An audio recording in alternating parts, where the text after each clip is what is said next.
Saya ingin bicara terkait dengan dakwah Islamiyah di Nusantara ya.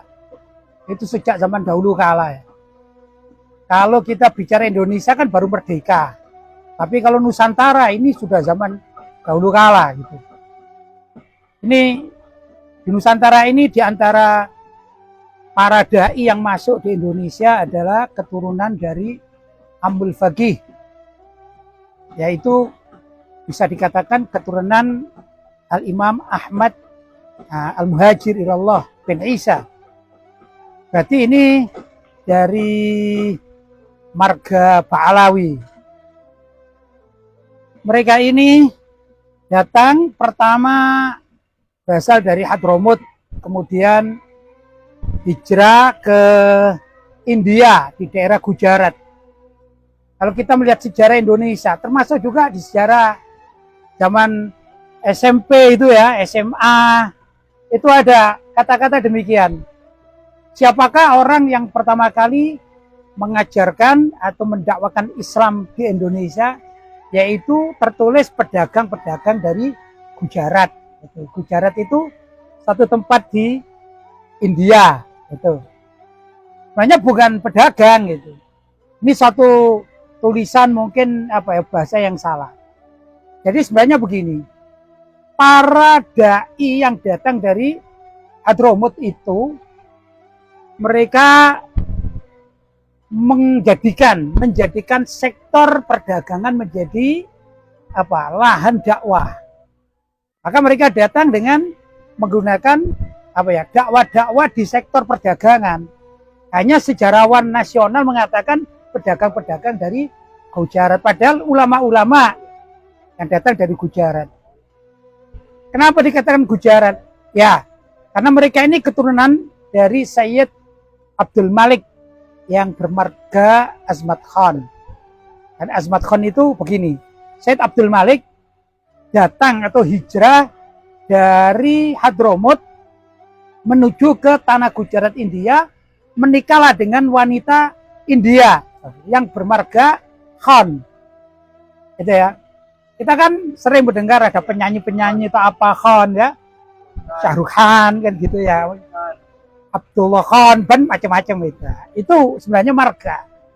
Tapi karena Abdul Malik ini seorang sayyid dzurriyyah Nabi Shallallahu alaihi wasallam dari Ali Ba'alawi, maka diberi tambahan istilah panggilan menjadi Azumat Khan atau Azmat Khan begitu. Kemudian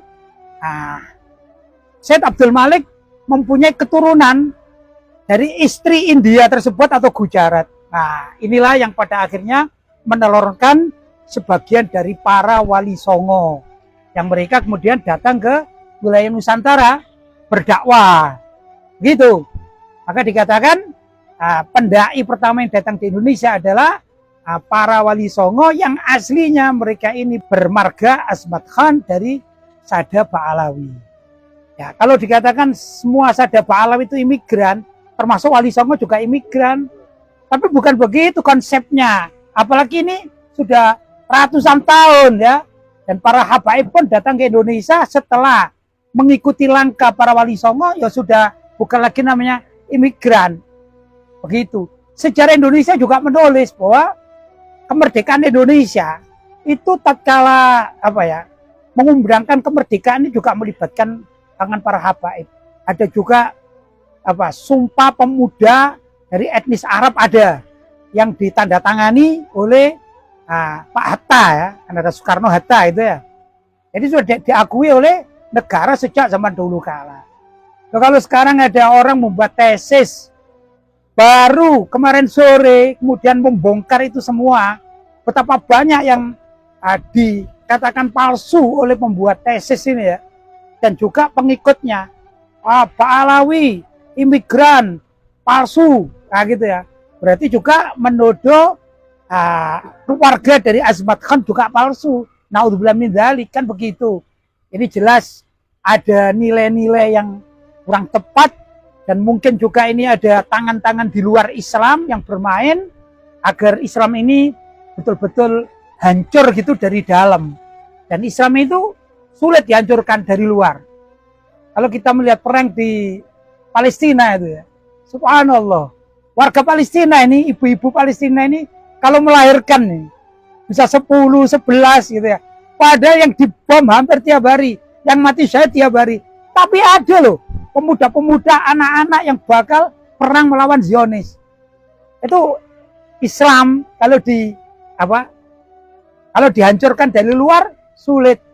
Maka orang-orang orientalis mencari cara bagaimana Islam dihancurkan dari dalam, yaitu melewat tangan-tangan orang yang bisa dibeli. Begitu. Nah, sekarang pembatal nasab, termasuk nasab dari para Wali Songo ya, dan keturunan Wali Songo, kan begitu. Dan juga nasab Pahlawi, keturunan Pahlawi. Ini sebenarnya ada grand design untuk merubah Indonesia agar jangan sampai Islami, begitu. Dan ini yang diinginkan. Dan juga ada nilai politisnya di kalimat-kalimat yang mereka lontarkan ini. Jadi ini bukan kerja perorangan, tapi ada sesuatu di balik mereka. Ini yang perlu diketahui oleh umat Islam. Jangan mudah terprovokasi. Begitulah kurang lebih. Jadi kita menyikapinya pertama, ayo rujuk kepada sejarah yang lama, bukan sejarah yang baru. Sejarah itu kan bisa dibuat, bahkan palsu pun bisa. Kenapa? Tesis yang baru dibikin ini hanya nukil dari Google, dan banyak juga rujukannya dari kalangan Wahabi dan Syiah. Nah, ini kan muskil, repot umat Islam ini.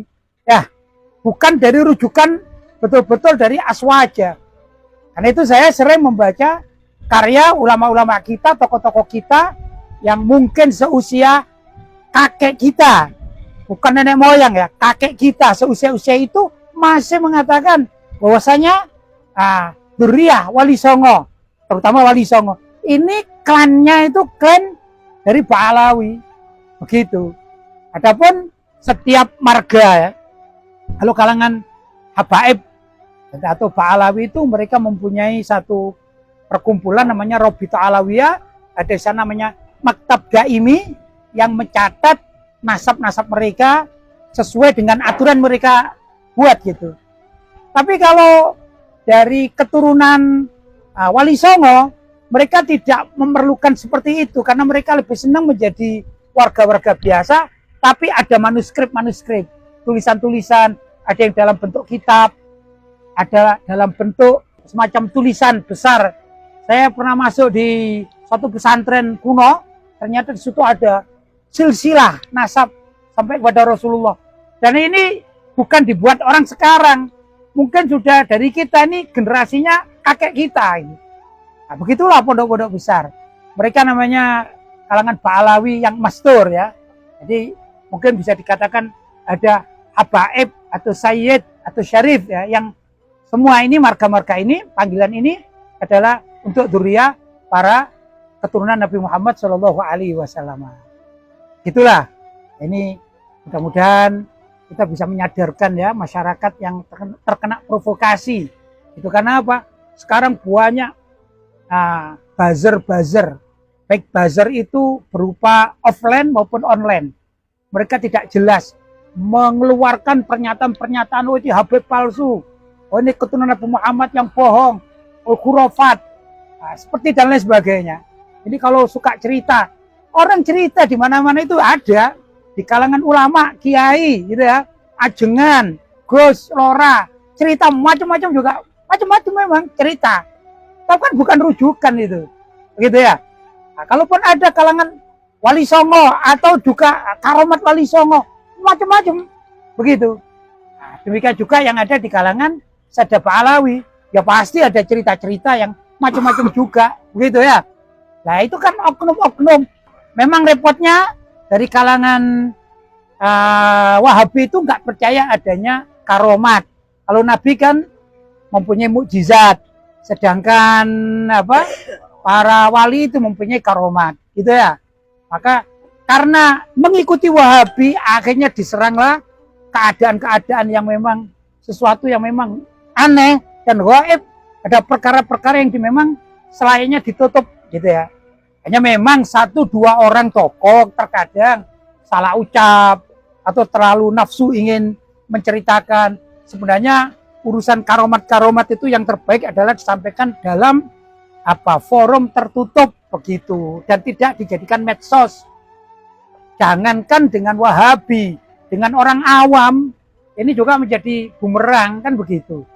Nah, inilah ayo lalu saya mengajak kepada semua pihak ya, rujuklah ulama-ulama kita yang terdahulu, rujuklah tulisan-tulisan dari para pendiri NU, rujuklah ulama-ulama yang ada di negara-negara lain, agar mata ini terbuka, hati terbuka, pemikiran terbuka. Tidak seperti kata dalam tempurung, hanya melihat satu sumber langsung percaya, dibesar-besarkan, padahal sumber yang dipakai itu justru menyalahi sejarah yang valid begitu. Bisa sebenarnya dipelajari dalam kitab-kitab salaf itu bisa. Ya begitulah kurang lebih. Mudah-mudahan bermanfaat. Alhamdulillahirabbil alamin.